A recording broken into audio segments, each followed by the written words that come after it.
자, 지금부터 이제 중요한데, 세금이 엄청나게 강화합니다. 취득세, 종부세, 양도세까지 3종 세트로 세금을 강화를 하는데, 안녕하세요, 전수현입니다. 6.17 부동산 대책에 이어서 7월 11일, 지난 7월 11일에 그 보완 대책으로 710 또 대책이 나왔습니다. 너무 이 부동산 정책이 너무 바뀌어서 부동산 하는 사람들도 너무 헷갈립니다. 너무 헷갈리는데 일반인들은 오죽하겠습니까? 아무튼 어떤 내용들이 있는지 한번 살펴보겠습니다. 자, 요 자료는 원본은 기획재정부 또는 국토교통부의 사이트에 들어가시면 다운을 받아 보실 수가 있으니까 자세하게 한번 보고 싶다는 분들은 직접 사이트 가셔서 다운 받으시면 될 것 같습니다. 이 링크에 더보기란에 그 링크, 다운 받을 수 있는 링크 제가 올려 놓을게요. 자, 제목은 주택시장 안정 보완 대책입니다. 6.17 부동산 대책에 이은 보완 대책이고요. 7월 10일, 지난 7월 10일에 발표를 했습니다. 자, 목차는 쭉 보시면 되고요. 자, 주택시장 동향 평가입니다. 일단은 신규로 규제지역으로 지정된 곳은 상승폭이 둔화가 됐다는 거고요. 그런데 반대로 서울 등 일부 수도권은 과열이 지속되고 있다. 신규로 지정된 지방이나 서울 등 수도권하고 조건이 같다면 당연히 서울로 가겠죠. 그래서 서울 등은 과열이 지속되고 있다. 경기, 인천, 대전, 청주 지역은 규제 지역으로 지정해서 상승세가 둔화가 됐고, 그리고 이제 영동대로 복합개발, 잠실 마이스 개발 등 토지거래 허가구로 묶은 데가 있죠. 6.17 부동산 대책으로 청담동, 삼성동, 송파, 잠실동 이렇게 세 개를 묶었는데 거기는 토지거래 허가구역으로 지정되고 난 다음에 관망세가 지속되고 있다는 거고, 그런데 서울 및 수도권 일부 지역의 매수세와 상승세는 지속이 되고 있다는 거고, 그래서 투기 수요를 차단하고 서민 실수요자 불안을 해소할 수 있는 제도가 필요하다. 주택 거래량도 계속 증가하고 있고 주택시장 기대 심리지수도 상승하고 있다. 이유는 전 세계적인 저금리 기조와 풍부한 유동성, 현금이 많이 풀렸다는 겁니다. 그래서 풍부한 유동성으로 주택시장에 유입될 수 있는 자금이 풍부한 상황에서 또 불안전성 요인도 상존을 하고 있다는 거고, 주택시장의 높은 기대 수익률을 낮추지 못한다면 계속 올라갈 거라는 거죠. 이제 계속 올라갈 거라는 거고, 또 실수요자들이 내 집 마련 불안감과 또 신축, 새 집을 선호한다는 이유로 30대 등 젊은 층 중심으로 추격 매수 심리가 확산된다는 겁니다. 자꾸 올라가니까 더 올라갈 것 같으니까 불안한 거죠. 계속 올라갈 것 같으니까. 그래서 좀 무리해서라도 집을 사는 추격 매수 심리가 확산되고 있다는 거고, 그래서 무주택 실수요자가 소외감과 불안감을 느끼지 않는 수준의 충분한 공급 시그널이 필요하다는 겁니다. 자, 그래서 나온 대책을 보면 일단은 서민 실수요자 부담을 경감하는데 생애 최초 특별 공급을 확대를 한다고 합니다. 자, 무주택 실수요자의 내 집 마련 지원을 위해서 생애 최초 특별 공급 적용 대상 주택의 범위와 공급 비율을 확대한다고 합니다. 그리고 국민주택만 이제 생애 최초 특별 공급이 있었는데 이제는 민연주택에도 신규로 도입을 한다고 해요. 그래서 국민주택은 20에서 25%, 5% 올리고, 그리고 민영주택에도 공공택지가 있고 민간택지가 있는데 공공택지에는 15%, 민간택지에는 7%를 배정을 한다고 합니다. 근데 이게 보시면 국민주택이 종전에 20에서 25%로 5%가 올랐죠. 대신에 반대로 일반 공급은 20%에서 15%, 5%가 줄었습니다. 또 민영주택에는 없던 거를 이렇게 만들었어요. 15%, 7%로 만들었는데, 그러면 일반 공급이 또 여기서는 공공택지에서는 15%가 줄고 민간택지에서는 7%가 줄어요. 그래서 이걸 새로 만든 게 아니고 젊은 사람 생애 최초 특별 공급 이분들을 위해서 다른 분들이 희생해야 되는 그런 경우가 발생을 하기 때문에 크게 좋은 정책은 아니라고 봅니다. 요거는 그냥 쭉 한번 읽어보시면 될 것 같습니다. 자, 그리고 세 번째, 생애 최초 주택에 대해서 취득세를 감면한다고 하는데, 예전에는 신혼부부 대해서만 생애 최초 주택 구입 시 금액에 따라서 이제 취득세 감면 혜택을 줬는데, 이제는 신혼부부뿐만 아니고 생애 최초 주택 구입 시 취득세 감면 혜택을 연령 및 혼인 여부와 관계없이 하여튼 처음으로 집을 사면 이제 확대해서 적용을 한다고 합니다. 적용 범위가 1억 5천 이하는 100% 취득세 감면해주고, 또 1억 5천에서 3억, 또 수도권 같은 경우는 4억까지는 50%를 감면을 해준다고 합니다. 수도권에 뭐 4억 이하가 있을까요? 잘 없겠죠. 뭐 빌라도 잘 없을 것 같은데, 또 1억 5천은 뭐 지방으로 봐야 되겠죠. 아무튼 큰 혜택은 아닌 것 같습니다. 그리고 아직 발표는 안 했지만 올 연말에 뭐 논의를 한다는데, 중저가 주택의 재산세율을 인하를 한다고 합니다. 그리고 사전 분양 물량을 현재 9,000호에서 3만호로 이제 공급을 많이 하겠다는 건데, 이제 봐야 아는 거고, 그리고 상기 신도시 조기 공급을 위해서 내년부터 사전 청약을 추진을 하는데 3만호 이상 추진을 한다고 합니다. 그래서 여기 뭐 수도권 거주하시는 분들은 요거 한번 눈여겨 보시면 좋을 것 같습니다. 그리고 규제지역 내에서 서민과 실수요자 소득 기준을 완화를 하고, 그리고 LTV와 DTI를 10% 상향을 해준다고 합니다. 서민 및 실수요자 기준으로.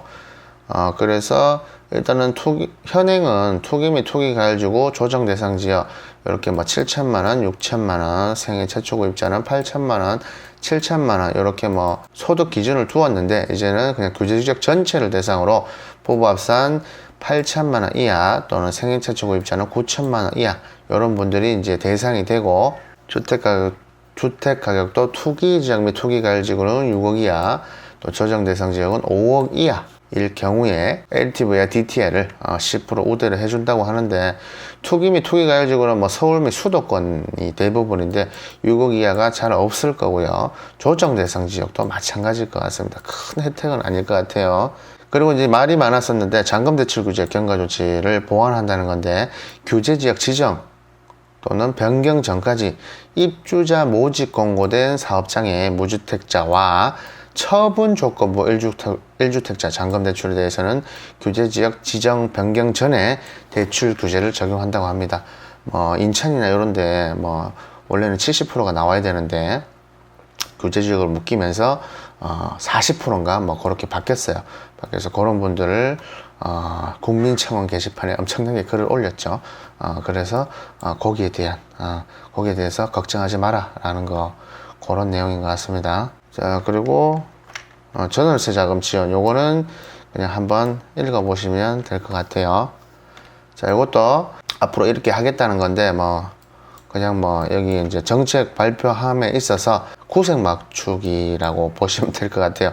하여튼 구체적인 건 없고, 아무튼 이렇게 하겠다는 거 참고하시면 되고요. 자, 지금부터 이제 중요한데, 세금이 엄청나게 강화를 합니다. 취득세, 종부세, 양도세까지 3종 세트로 세금을 강화를 하는데, 자, 먼저 종부세, 중과세율을 인상한다는 건데요. 3주택 이상과 조정 대상 지역 2주택자에 대해서 구간별로 1.2에서 6%까지 세율을 인상한다고 합니다. 엄청나게 올라간 겁니다. 엄청나게. 소수점에서 일반 숫자로 다 나왔죠. 엄청난 겁니다. 법인은 정말 엄청납니다. 자, 6.17 부동산 대책했을 때 주택 보유 법인에게는 개인 최고세율 단일 세율로 적용을 한다고 했죠.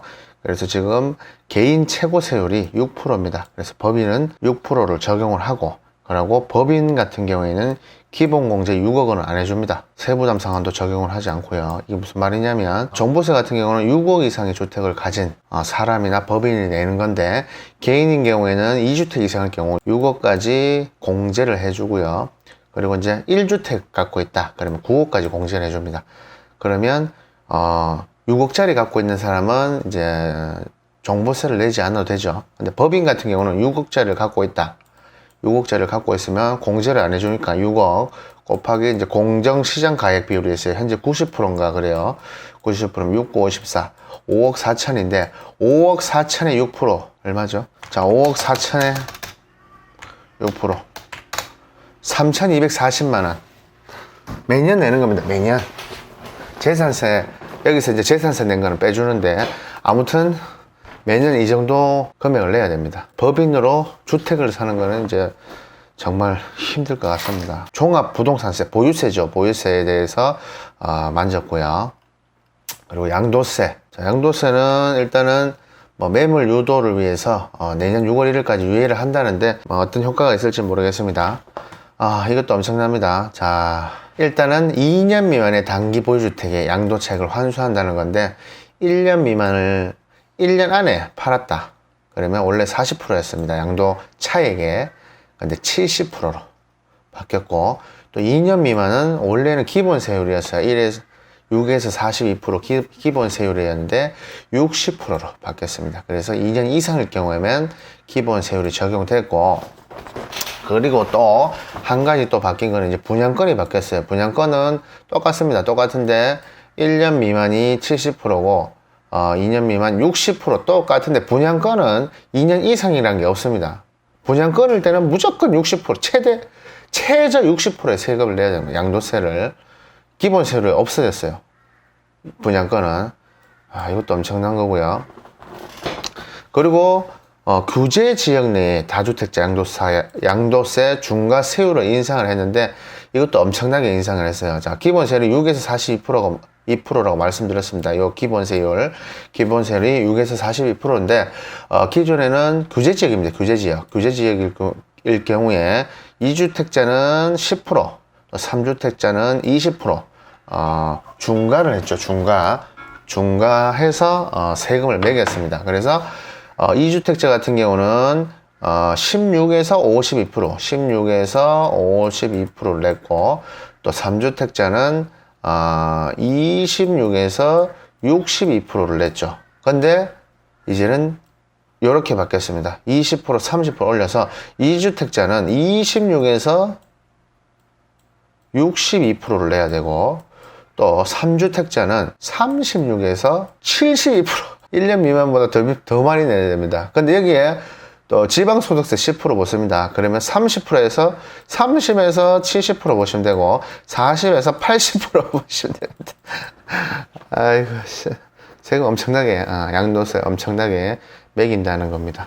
엄청나게 매긴다는 거 참고하시고요. 그리고 취득세는 더 대박입니다. 취득세. 자, 취득세는 거의 뭐 상식 수준을 벗어난 게 나와가지고, 자, 이제 다주택자 법인 등에 대해서 취득세율을 인상을 하는데, 뭐, 상상을 초과한 취득세가 나왔습니다. 자, 2주택자는 8%, 3주택 이상과 법인은 12%를 내야 됩니다. 원래 아파트를 취득함에 있어서 주택의 면적과 또 금액에 따라 좀 차등 적용이 됐는데, 뭐 1%에서 3% 뭐 이렇게 했는데, 취득세가 냈는데, 지금 2주택 사실 때 8% 내야 됩니다. 8%면, 우리가 이제 상가 같은 거 취득할 때 4% 내는데, 그것도 많다고 이야기를 하는데, 8% 내요, 8%. 그리고 3주택 이상은 12%를 내야 돼요. 그리고 여기에 요것만 있는 게 아니고, 취득세 플러스 농어촌 특별세와 지방교육세가 있습니다. 지방교육세가 있는데, 그거까지 포함하면, 훨씬 더 늘어난다 보셔야 되고, 그리고 개인일 경우는 한 3주택 이상부터는 12%인데 법인은 무조건 1주택을 취득하면 무조건 12%를 내야 됩니다. 법인은. 하여튼 상식을 뛰어넘는 범위에 취득세 유리라 이런 생각이 듭니다. 생각이 들고, 또 개인에서 법인으로 전환을 해서 이제 세부담 회피를 하는 경우가 많았는데, 개인이 법인으로 현물 출자를 해서 할 때 취득세 감면 혜택을 줬는데, 이제 그 감면 혜택도 배제를 한다는 겁니다. 자, 그리고 재산세는 뭐 이건 크게 중요한 건 아닌 것 같은데, 부동산 신탁이라고 있는데, 부동산 신탁을 했을 때 원래는 이제 신탁사에서 세금을 냈는데 이제 원소유자로 변경한다는 거고요. 이거는 뭐 당연한 거겠죠.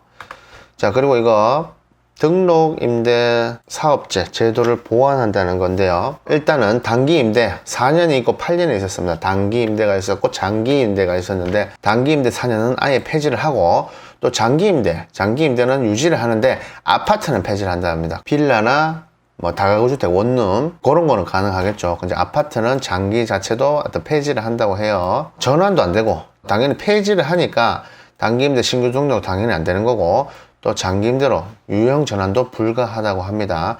그리고 장기를 유지를 하는데 원래는 8년입니다. 8년 의무 임대 기간이 8년인데 그걸 10년으로 늘린다는 거고 기존에 이제 했었던 분들 단기든 장기든 원래 계속 의무 기간이 지나도 계속 놔두면 이제 자동 연장이 됐었죠. 그런데 이제는 임대 의무 기간 경과되면 자동 등록 말소를 한다고 합니다. 전에 이 정부에서 이 등록 임대주택을 굉장히 많이 꼬셨습니다. 혜택을 주고 뭐 많이 해라, 뭐 세금도 깎아주고 뭐 종부세 그것도 안 넣어주고 뭐 굉장히 혜택을 좀 꼬셨는데 이제는 자기들이 하라 해놓고 이제는 폐지를 한다고 합니다. 그런 내용이고요. 그리고 이게 문제가 있었던 게 서울 등 수도권 같은 경우는 뭐 그런 일이 잘 없는데 지방 같은 경우 경기가 이렇게 되다가 갑자기 훅 내려가는 경우가 있어요. 그러면 월세를 50만 원 받던 걸 반토막이 돼서 25만 원을 받는데 어쩔 수 없이 근데 이 등록 임대주택을 하면 매년 월세 상한 한도가 5%입니다. 5% 하면 2, 3만 원, 뭐 얼마 안 돼요. 아무튼 엄청 작아요. 엄청 작아서 만약에 경기가 사람들이 많이 들어서 경기가 또 좋아질 수도 있잖아요. 지금 시세가 40만 원이라도 나는 26, 7만 원밖에 못 받는 거예요. 올릴 수가 없는 거예요. 그렇다고 요거를 해지도 못해요. 해지를 하게 되면 3천만 원을 과태료를 냈습니다. 해지를 못했는데 이제는 자발적인 등록 말소를 허용을 해 준다고 하네요. 과태료를 면제한다고 하는데 조건이 있어요. 여기 보면 임대 의무기간 종료 전에도 자진 말소 희망을 하면 공적 의무를 준수한 적법 사업자에 한해. 어떤 게 적법한 사업자인지 모르겠는데 이런 조건이 있습니다. 또 이런 분들이 한해서 말소를 할 수가 있다. 과태료 3천만 원 없이 말소를 할 수 있다는 건데 그래 요거는 해줘야 되겠죠. 이거는 아무 조건 없이 그냥 해줘야 될 것 같습니다. 아무 조건 없이 하라 했다가 이제 아무튼 폐지를 한다고 합니다. 그리고 뭐 사업자 관리를 강화하겠다는 거고 내용이 크게 많지는 않은데 어떤 세금을 엄청나게 매기겠다는 겁니다. 세금을 살 때 들어가는 취득세, 또 보유할 때 들어가는 보유세, 종부세, 또 팔 때 양도세 이 세 개를 다 건드려서 세금 거의 뭐 엄청난 징벌적 세금을 매긴다고 보시면 될 것 같고요. 그래서 이제는 주택으로 인해서 재테크하기는 좀 어려울 것 같고 개인적인 생각으로는 부자들이 세금을 많이 내야 되는 건 맞습니다. 집을 많이 가진 사람들이 세금을 많이 내야 되는 건 맞는데 우리 모두가 집을 다 살 수는 없습니다. 우리 모두가 집을 다 살 수는 없는데 그러면 임대를 얻어서 사는 그런 임대 시장도 분명히 존재한데 부자들에게 세금을 매기는데 어느 정도껏 매겨야지 이렇게 막 진짜 뭐 징벌적으로 진짜 이렇게 매겨 갖고는 임대 물량이 나올는지 모르겠습니다. 그분들이 집을 사겠습니까? 안 사겠죠. 이게 좋은 게 한쪽만 보고 좋은 게 아니라는 걸 좀 아셨으면 좋겠고 그리고 앞으로는 이제 주택보다는 뭐 주거용 오피스텔 주택에 포함되지 않는 주거용 오피스텔이라든가 상가 뭐 빌딩 요런 데로 투자 수요가 많이 옮겨가지 않을까 그런 생각이 듭니다. 네, 여기까지 거부모TV 전소장이었습니다. 오늘 보신 영상 조금이라도 도움이 되셨으면 구독, 좋아요 부탁드리겠습니다. 자, 감사합니다.